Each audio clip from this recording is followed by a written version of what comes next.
നമസ്കാരം, ജയ്യാണ്. അപ്പോൾ ഇന്ന് ഞങ്ങൾ ഒരു യാത്ര പോവുകയാണ്. ഞങ്ങൾ പോകുന്നത് നെല്ലിയാമ്പതിയിലേക്കാണ് പോകുന്നത്. ഇതിപ്പോൾ എൻ്റെ ഷോപ്പിൻ്റെ ഫ്രണ്ടിലായിട്ടാണ് നിൽക്കുന്നത്. കാണാമല്ലോ, ബാക്കിൽ കാണാമല്ലോ, മുസ്ലിംസ് അക്വാ സൊല്യൂഷൻസ്. അപ്പോൾ രാജേഷ് ഉണ്ട് എൻ്റെ കൂടെ. എൻ്റെ ഇതിനു മുമ്പുള്ള വീഡിയോസിലൊക്കെ നിങ്ങൾ കണ്ടിട്ടുണ്ട് രാജേഷിനെ. പിന്നെ എൻ്റെ കൂടെയുള്ള ഒരാൾ ഞാനിപ്പോൾ പരിചയപ്പെടുത്താം. ഇതാ ദീപു പൊന്നപ്പൻ. ഹായ്. എല്ലാവരും അറിയാം, ഇദ്ദേഹത്തെ എല്ലാവരും അറിയാം. എത്രയുണ്ട്? 4 ലക്ഷം സബ്സ്ക്രൈബേഴ്സ്. 4 ലക്ഷം. ദീപു പൊന്നപ്പൻ 4 ലക്ഷം സബ്സ്ക്രൈബേഴ്സ് ഉള്ള ഒരു യൂട്യൂബറാണ്. ഞങ്ങളുടെ CCOKയുടെ മമ്മൂട്ടി എന്ന് പറയും. ജയിച്ചേട്ടനുള്ളപ്പോൾ ഞാനൊന്നും അല്ല കേട്ടോ.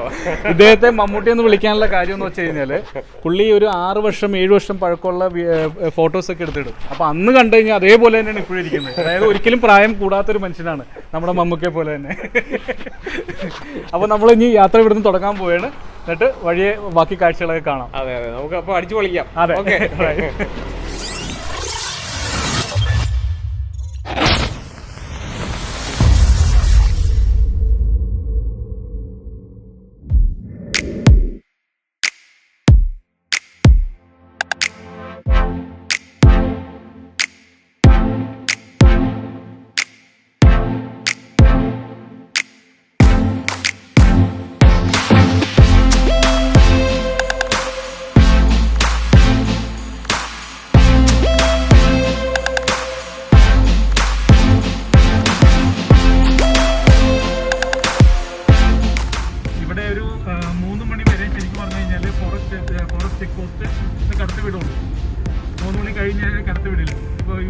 പ്രോപ്പർട്ടിയിൽ നിന്ന് സ്റ്റേ ആയതുകൊണ്ടാണ് അവർ നമ്മളെ കത്ത് കിട്ടുന്നത്.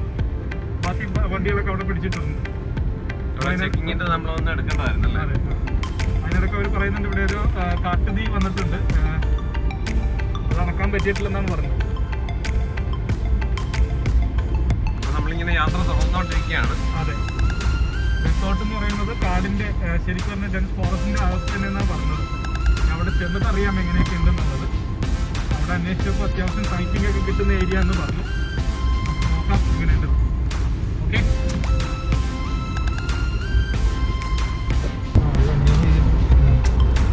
നമ്മൾ ഉണങ്ങിയ ഒരു സ്ഥലത്ത് നിന്ന് മാറിയിട്ട് ഇപ്പോൾ നല്ല ഗ്രീനറി ഉള്ള സ്ഥലത്തേക്ക് എത്തിയല്ലോ. ടീ പ്ലാന്റേഷനും മൂന്നാറിൻ്റെ ഇവിടെ ഇങ്ങനൊരു സ്ഥലമുണ്ട് നമ്മൾ പ്രതീക്ഷിക്കുന്നില്ല. അത് നമ്മൾ കവർ ചെയ്ത് വന്ന കംപ്ലീറ്റ് എല്ലാം ഈ ഉണങ്ങിയ മരങ്ങളും എല്ലാം ഡ്രൈ ആയിട്ട് നിൽക്കുന്ന ഒരു സ്ഥലം വരുന്നത്. ആന ആന ആന ആന ഇവിടെ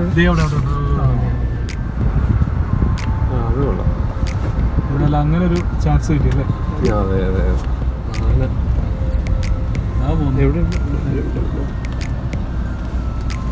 മണിക്കുട്ടാ വാ. അടിപൊളി അടിപൊളി.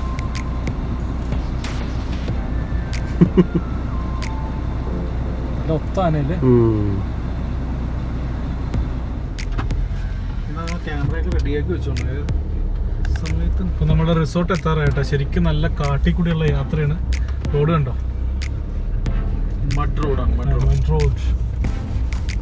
2 സൈഡിലും നല്ല തിക്ക് ഫോറസ്റ്റ്. ഈ ഫോറസ്റ്റ് മുഴുവൻ കാട്ടാണ്. ഉള്ളതല്ലേ വണ്ടിയുണ്ട്. ആനയെങ്ങനെ ഇപ്പൊ ഈ വഴി വന്നാല്. അതുപോലെ ഒരു റിസോർട്ടില് ആന ഒരു പെണ്ണുമ്പിളെ ചവിട്ടിക്കൊന്നില്ലേ, അതറിഞ്ഞില്ലായിരുന്നു? ഓക്കെ ഓക്കെ, അത് വയനാട്. അത് വയനാടല്ലേ? വയനാട്.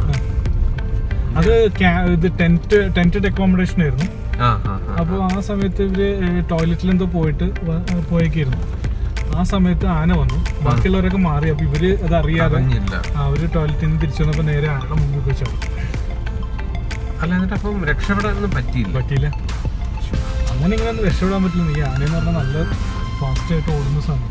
പിന്നെ ഇത്രയും പെട്ടെന്ന് നമ്മളുടെ മുമ്പിൽ ഒരു ആനയെ കണ്ടു കഴിയുമ്പോഴത്തേക്കും ആനയല്ല, ഒന്നും തോന്നില്ല, നമ്മൾ ഫ്രീസായി പോകും.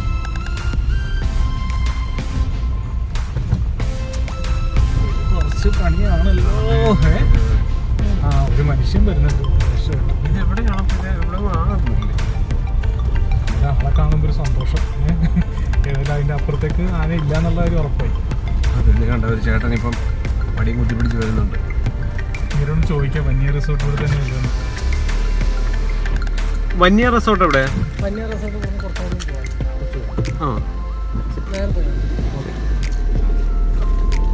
അവിടം വരെ പേടിച്ച് പോകണം.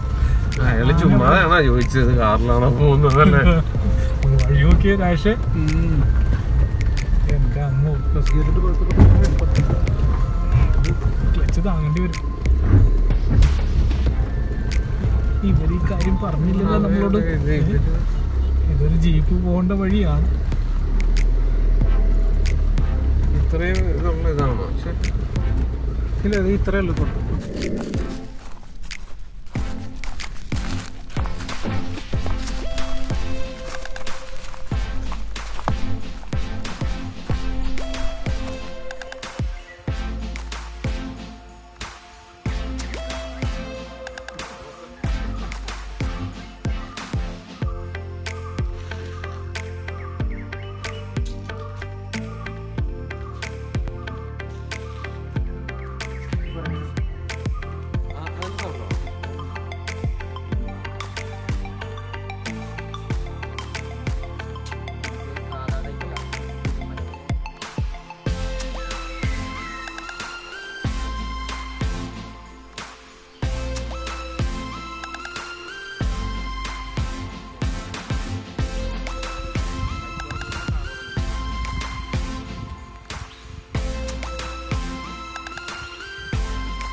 ഞാനിപ്പോൾ നിൽക്കുന്നത് ഇവരുടെ ഒരു ബെഡ്റൂമിലാണ്. ഇതിനകത്ത് ടോട്ടൽ 12 റൂമാണ് ഉള്ളത്. 12 റൂമും ഒരേ രീതിയിൽ തന്നെയാണ് വന്നിരിക്കുന്നത്. സെയിം കാറ്റഗറിയാണ്. ഇതിൽ പിന്നെ ഇവിടെ വരുന്നത് ഒരു ബാൽക്കണി ഉണ്ട്. നമുക്കിവിടെ ഉള്ളത് അത്യാവശ്യം സ്പേഷ്യസ് ആയിട്ടുള്ളൊരു ബാൽക്കണിയാണ്. ഈ പൂൾ വ്യൂ ആണ് കിട്ടുന്നത്. അപ്പോൾ ഇതാണ് വാഷ്റൂം.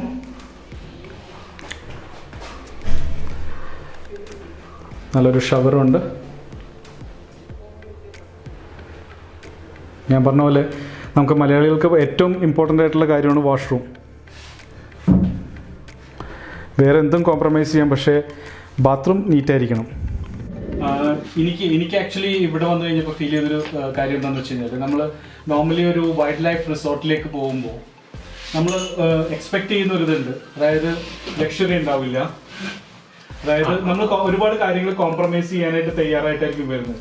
അപ്പോൾ അതിൽ നിന്നൊക്കെ ഡിഫറെൻ്റ് ആയിട്ട് ശരിക്കും പറഞ്ഞു കഴിഞ്ഞാൽ ഈ ഒരു ലക്ഷറീസ് ഇത് കോംപ്രമൈസ് ചെയ്യാൻ താല്പര്യമില്ലാത്ത ആളുകൾക്ക് പറ്റിയൊരു ഇതാണ്. കാരണം നമ്മുടെ അക്കോമഡേഷൻ നീറ്റ് ആൻഡ് ക്ലീൻ.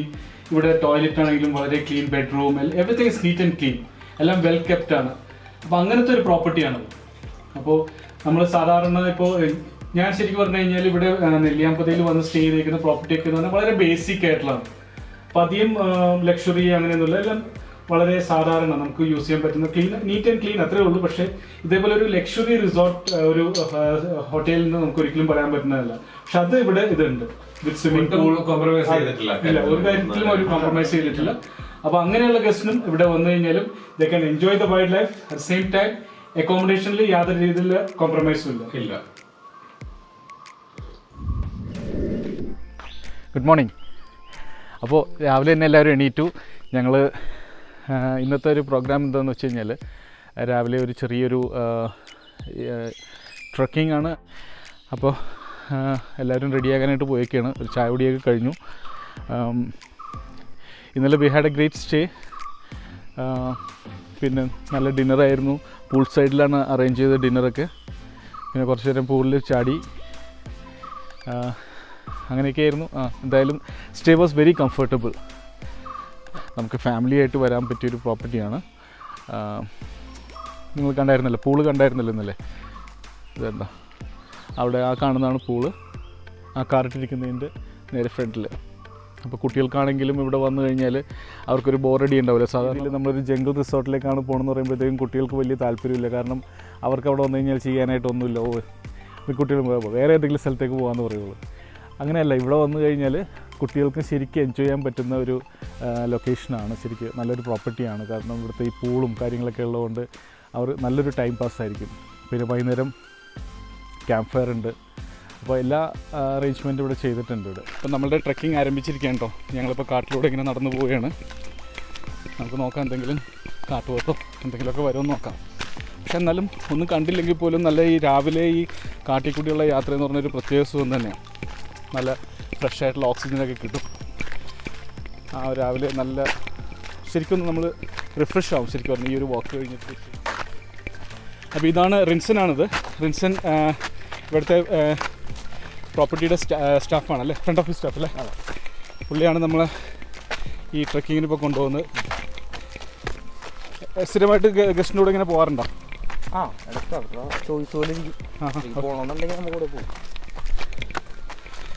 എന്തെങ്കിലും സൈറ്റിംഗ് ഒക്കെ കിട്ടാറുണ്ടോ പോകുമ്പോൾ? കാട്ടുപോത്തും കാര്യങ്ങളൊക്കെ ഉണ്ടാവും. ഇതങ്ങനെ ചാർജ് ചെയ്യില്ലല്ലേ? സാധാരണ ഇത് നമ്മളെ കണ്ടു കഴിഞ്ഞാൽ ഓടിപ്പോയല്ലേ? അത് മാറിപ്പോയിക്കോളും. അങ്ങനെ അത്ര പ്രശ്നം ഉണ്ടാക്കൂല. അതിനായിട്ട് വല്ല ഉണ്ടായണ്ടേ അങ്ങോട്ട് പറയാൻ പറ്റില്ല.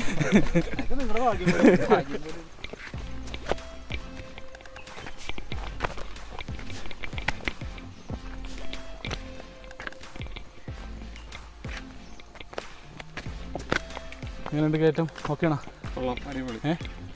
കേറുന്നുണ്ട്, ഇറങ്ങുമ്പോ എങ്ങനെയാണെന്ന് അറിയത്തില്ല. എന്തായാലും ശരിക്കും വെള്ളമൊക്കെ അങ്ങനെ ഡ്രൈ ആയി പോയി അല്ലേ? മഴ വന്നു കഴിഞ്ഞാൽ ഇവിടെ നല്ലൊരു അരുവിയാണല്ലേ. പക്ഷെ ആ കുഴിയുണ്ട്, അവിടെയൊക്കെ വെള്ളമുണ്ട്. അത് മീനുണ്ടാവുന്നല്ലേ പറയുന്നത്.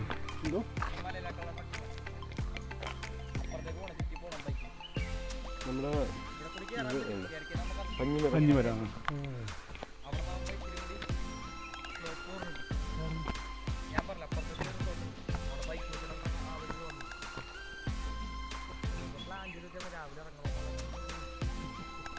ഞങ്ങളിപ്പോൾ ട്രെക്കിംഗ് ചെയ്ത് ഇവിടം വരെ എത്തിയിട്ടുണ്ട് കേട്ടോ. അതായത് അവിടെ നിന്ന് താഴത്തുനിന്നാണ് ഞങ്ങൾ കയറി വന്നത്. ഇനി അടുത്ത നമ്മളുടെ ലക്ഷ്യം എന്ന് പറഞ്ഞാൽ ഇതിൻ്റെ മുകളിലേക്ക് കയറാന്നുള്ളതാണ്. നമുക്ക് നോക്കാം. ഞങ്ങളിപ്പോൾ പോയിക്കൊണ്ടിരിക്കുന്നതെന്ന് പറഞ്ഞു കഴിഞ്ഞാൽ ഇതൊരു നീർച്ചാലാണിത്. ഇത് കംപ്ലീറ്റ് ഡ്രൈ ആയിട്ട് കിടക്കുന്നതാണ്. ഇപ്പോൾ അതിൽ കൂടിയാണ് ഞങ്ങൾ നടന്നു പോകുന്നത്. ശരിക്കും മഴക്കാലത്ത് ഇതിലാണ് ഈ ഒരു ഇതിലാണ് കംപ്ലീറ്റ് വെള്ളം ഒഴുകി വരുന്നൊരു സ്ഥലമാണ്. വേണ്ട തേക്ക് ഇങ്ങനെ ഒലിച്ചു പോകുന്നൊരു ഇതാണ്. അപ്പോൾ എന്തായാലും വെള്ളമുള്ള സമയത്ത് നമുക്ക് ഇതിൽ നടക്കാൻ പറ്റില്ലല്ലോ. അപ്പോൾ അങ്ങനെ എന്തായാലും ഇതിൽ കൂടി നടക്കാമെന്ന് വിചാരിച്ചു. താഴത്തേക്ക് ശരിക്കും വെള്ളം ഒഴുകിപ്പോയ പാടുകൾ ഉണ്ട്. എന്നിട്ട് അവിടെ ചെറിയ ചെറിയ എന്താ പറയുക ഒരു ഹോൾസ് ഉണ്ട് അവിടെ. അതിൽ വെള്ളം ഇപ്പോഴും കെട്ടിക്കിടക്കുകയാണ്. ആ ചെറിയ ഹോൾസിൽ വെള്ളം കെട്ടിക്കിടക്കുന്നതിനകത്ത് ചെറിയ മീനുകളൊക്കെ ഉണ്ട് അതിനകത്ത്. യെസ്, അപ്പോൾ നമ്മൾ ട്രെക്ക് ചെയ്ത് ഏകദേശം റിസോർട്ടിൻ്റെ അടുത്ത് വരെ എത്തിയിട്ടുണ്ടു. ഇവിടെ ഇപ്പോൾ നല്ല വെയിലായി തുടങ്ങിയിട്ടുണ്ട്. നമ്മൾ നന്നായിട്ട് ടയർഡായി ശരിക്കും പറഞ്ഞു കഴിഞ്ഞാൽ. നല്ല വെയിലുണ്ട് ഇപ്പോൾ. അപ്പോൾ ഇതാണ് വന്യ റിസോർട്ട്. നമ്മൾ നെല്ലിയാമ്പതിയിൽ ശരിക്കും പറഞ്ഞു കഴിഞ്ഞാൽ ഫോറസ്റ്റിൻ്റെ അകത്ത് തന്നെയാണ് ഈ പ്രോപ്പർട്ടി ഇരിക്കുന്നത്. നല്ല ക്യൂട്ടായിട്ടുള്ളൊരു പ്രോപ്പർട്ടിയാണ്. ഒരു 12 റൂംസാണ് ഇവിടെ ഉള്ളത്. ഇതൊരൊറ്റ സിംഗിൾ സ്ട്രക്ചറാണ്. പക്ഷേ ഇതിൻ്റെ ഒരു അട്രാക്ഷൻ എന്താണെന്ന് വെച്ച് കഴിഞ്ഞാൽ നമുക്ക് നോർമലി ഈ ഫോറസ്റ്റ് ഏരിയയിലേക്ക് വന്നു കഴിഞ്ഞാൽ ഈ ഫോറസ്റ്റ് ലോഡ്ജസ് എന്ന് പറഞ്ഞാൽ വളരെ ബേസിക് ആയിരിക്കും. അതിൻ്റെ ഫെസിലിറ്റീസൊക്കെ വളരെ ബേസിക് ആയിരിക്കും. പക്ഷേ അതിൽ നിന്നൊക്കെ ഡിഫറെൻ്റ് ആയിട്ട് നമുക്കൊരു ലക്ഷറി ഹോട്ടൽ ആണ് ഇവിടെ കിട്ടിയിരിക്കുന്നത്. പിന്നെ നല്ല ഈ ഇവിടുത്തെ ഒരു ആംബിയൻസും പിന്നെ പൂള് ഒരു ആഡഡ് അഡ്വാൻറ്റേജ് ആണ് ഇവിടെ. ശരിക്കും പറഞ്ഞു കഴിഞ്ഞാൽ കുട്ടികളായിട്ടൊക്കെ നമ്മൾ നോർമലി വീട്ടിൽ ഏതെങ്കിലും ജംഗിൾ റിസോർട്ടിലേക്കാണ് പോകണമെന്ന് പറയുമ്പോഴത്തേക്കും അവർക്ക് വലിയ താല്പര്യം കാണിക്കാറില്ല. കാരണം എന്താണെന്ന് വെച്ച് കഴിഞ്ഞാൽ അവർക്ക് വന്നു കഴിഞ്ഞാൽ കൂടുതൽ ആക്ടിവിറ്റീസ് ഒന്നും ചെയ്യാനില്ലാത്തതുകൊണ്ട് തന്നെ അവർ ഇൻട്രസ്റ്റ് കാണിക്കാറില്ല. പക്ഷേ ഇവിടെ വന്നു കഴിഞ്ഞാൽ ഒരു ഫാമിലിക്ക് വന്നു കഴിഞ്ഞാൽ ടൈം സ്പെൻഡ് ചെയ്യാനായിട്ടുള്ള ഒരുപാട് ഓപ്ഷൻസ് ഉണ്ട്. അതിൽ ഏറ്റവും വലിയൊരു കാര്യമാണ് ഈ പൂൾ എന്നുള്ളത്. നമ്മളുടെ ഞങ്ങളിവിടെ വന്നു കഴിഞ്ഞിട്ട് ഏറ്റവും കൂടുതൽ കണ്ടതെന്ന് പറഞ്ഞു കഴിഞ്ഞാൽ വേഴാമ്പൽ, മലമുഴക്കി വേഴാമ്പൽ എന്ന് പറയും. ഈ വേഴാമ്പലാണ് ശരിക്കും പറഞ്ഞു കഴിഞ്ഞാൽ നമ്മളുടെ കേരളത്തിൻ്റെ സംസ്ഥാന പക്ഷി. അത് കുട്ടികൾക്ക് പല പിക്ചേഴ്സിൽ കണ്ടിട്ടുണ്ടാവും, പക്ഷെ അത് നമുക്കിവിടെ വന്ന് ശരിക്ക് അവരെ കണ്ട് ആസ്വദിക്കാനുള്ളൊരു ഇതും കൂടിയുണ്ട് ഇവിടെ. ഒത്തിരി ഉണ്ട് ഇവിടെ. ഈ ഞാവൽ പഴം കായ്ക്കുന്ന സമയത്ത് ഇത് ഒത്തിരി വരുന്നുണ്ട്. അപ്പോൾ ഇപ്പം ഞങ്ങൾ വന്ന സമയത്ത് എന്ന് പറഞ്ഞു കഴിഞ്ഞാൽ ശരിക്ക് ഒരുപാട് ബേഡ്സിനെ കണ്ടായിരുന്നു. ഇതിനെ മലമുഴക്കി വേഴാമ്പൽ എന്ന് പറയാൻ കാരണം എന്ന് പറഞ്ഞു കഴിഞ്ഞാൽ ഇതിൻ്റെ ആ ഒരു ഫ്ലൈറ്റ് ഉണ്ടല്ലോ, ഇത് പറന്ന് പോകുമ്പോഴത്തേക്ക് ഉണ്ടാകുന്ന സൗണ്ട്, അത് ഭയങ്കര സൗണ്ടാണ് ശരിക്കും. ഈ ഒരു കംപ്ലീറ്റ് ഏരിയ തന്നെ അത് കേൾക്കാൻ പറ്റും. അപ്പോൾ നമ്മളുടെ ഈ ട്രിപ്പ് ഇവിടെ അവസാനിക്കുകയാണ്. ഞങ്ങൾ ഇന്ന് വന്യ റിസോർട്ടിൽ നിന്ന് നേരെ തിരിച്ച് എറണാകുളത്തേക്ക് പോവുകയാണ്. അപ്പോൾ അതിനു മുമ്പ് നമുക്ക് ഇവിടുത്തെ രണ്ടാളുകളെ പരിചയപ്പെടുത്തണ്ടേ? പിന്നെ തീർച്ചയായും വേണം. വരും. ഇവിടുത്തെ മെയിനായിട്ടുള്ള 2 ആളുകൾ, ഒന്ന് റിൻസൺ, ഒന്ന് ജ്യോതിഷ് ഇവിടുത്തെ ഷെഫാണ്. ആള് ഈ കൊച്ചു പയ്യനാണെന്ന് വിചാരിക്കണ്ട, പക്ഷേ അങ്ങേരുടെ കയ്യിലിരിക്കുന്ന സംഭവങ്ങൾ അടിപൊളിയാണ്. പുള്ളി ഉണ്ടാക്കി അല്ലേ? ഫുഡാണ് രാവിലെ ഉണ്ടാക്കിയ ദോശ, പൂരി ബാജി, ചമ്മന്തി നല്ല അടിപൊളി കിടിലനതാണ്. പിന്നെ ഞങ്ങളുടെ ഇന്നത്തെ ട്രെക്കിങ്ങിനും ഞങ്ങളിവിടെ ലാൻഡ് ചെയ്ത സമയം തുടങ്ങി ഞങ്ങളുടെ ഫുൾ ടൈം കൂടെ ഉണ്ടായിരുന്ന ഒരാളാണിത് ഇദ്ദേഹം. നമ്മളെ എല്ലാ സ്ഥലത്തും കൊണ്ടേ കാണിച്ചു തന്നു. അത് വളരെ എനർജറ്റിക് ആയിട്ട് പുള്ളിയുടെ ഒരു പാഷനായിട്ടാണ് എനിക്കത് തോന്നിയത്. ശരിക്കും പറഞ്ഞു കഴിഞ്ഞാൽ it's done A great job. അപ്പോൾ നിങ്ങൾ വരുമ്പോൾ ഇദ്ദേഹത്തെ എന്താവശ്യമുണ്ടെങ്കിലും ഇദ്ദേഹത്തെ കോൺടാക്ട് ചെയ്യുക. പിന്നെ ഈ റിസോർട്ടിലേക്ക് ഞാൻ നേരത്തെ പറഞ്ഞ പോലെ നമ്മളുടെ ഈ ഒരു വെക്കേഷന് കുട്ടികളായിട്ട് ഇവിടെ വരണം അല്ലേ? ശരിക്കും എൻജോയ് ചെയ്യാൻ പറ്റുന്ന ഒരു സംഭവമാണ്. ഇപ്പൊ എനിക്കത് ഫീൽ ചെയ്യുന്നുണ്ട്. കാരണം കുട്ടികളുമായിട്ട് വന്നിരുന്നെങ്കിൽ അവർക്ക് ശരിക്കും എൻജോയ് ചെയ്യാമായിരുന്നു. നമ്മൾ രാവിലെ അല്ലെങ്കിൽ ആ രാത്രിയിലൊക്കെ ഇതിന്റെ ആ സൗണ്ടൊന്നും നമുക്ക് എങ്ങും കേൾക്കാൻ പറ്റത്തില്ല. ആ ഒരു പ്രത്യേക വേഴാമ്പൽ എന്ന് പറഞ്ഞ പക്ഷിയെ ജീവനോട് കാണുന്ന വളരെ അപൂർവമായ സ്ഥലമാണ്. അതെ, ഞങ്ങളിവിടെ വന്നപ്പോൾ തന്നെ ഒരു 5-6 ഞങ്ങളിവിടെ കണ്ട്. പിന്നെ മാൻ, രാവിലെ പോയപ്പോൾ മാനിനെ കണ്ടു. ഇന്നലെ വരുന്ന വഴിക്ക് ആനയെ കണ്ടു. ഇതൊക്കെ കുട്ടികൾക്ക് ഇത് കണ്ടു കഴിഞ്ഞിട്ട് അവർക്ക് സ്കൂളിൽ ചെന്നിട്ട് മറ്റുള്ള കുട്ടികൾ ഇനി എപ്പോഴാണ് സ്കൂളിൽ തുറക്കണമെന്ന് പറയാൻ പറ്റില്ല. പക്ഷേ ആ ഒരു സമയത്ത് അവർക്ക് കുട്ടികളായിട്ടൊക്കെ ഷെയർ ചെയ്യാൻ പറ്റും. മറ്റു കുട്ടികൾ ഞാൻ ഇവിടുത്തെ നമ്മളുടെ കേരളത്തിലെ സംസ്ഥാന പക്ഷിയെ കണ്ടു എന്നവർക്ക് പറയാമല്ലോ അല്ലേ? തീർച്ചയായിട്ടും. ഈ ഒരു എക്സ്പീരിയൻസ് നമുക്ക് വേറെ എങ്ങൊന്നും കിട്ടത്തില്ല. ഈ കാടിന്റെ നടുക്കുള്ള ഇത്രയും ലക്ഷറിയസ് ആയിട്ടുള്ള ഒരു സ്റ്റേ. കാടിന് നടക്കുന്നത് തന്നെ കുറിച്ച് പേടിക്കുകയും വേണ്ട, അത്രയും സേഫാണ്. ഫെൻസിംഗ് ഒക്കെ ഇട്ട് ഇലക്ട്രിക് ഫെൻസിങ് എല്ലാം ചെയ്തിരിക്കുന്നതാണ്. അതുകൊണ്ട് ഈ ഒരു ഫെൻസിങ്ങിന്റെ അപ്പുറത്തേക്ക് മാത്രമേ മൃഗങ്ങൾ വരുന്നുള്ളൂ. പിന്നെ അതുപോലെ തന്നെ പൂളാണെങ്കിലും ഉണ്ട്, ഇവിടെ കുട്ടികൾക്കാണെങ്കിലും അവർക്ക് വേണ്ടി നല്ല രീതിയിൽ നല്ല എല്ലാം കൊണ്ടും അടിപൊളിയായിട്ടുള്ള സ്ഥലമാണ്. എല്ലാവർക്കും ഇവിടെ. അപ്പോൾ എല്ലാവരോടും ഞാൻ റിക്വസ്റ്റ് ചെയ്യാണ്, ഈ വെക്കേഷന് കുട്ടികളായിട്ട് ഇവിടെ വരിക, സ്റ്റേ ചെയ്യുക. Alright, thank you so much for watching. By.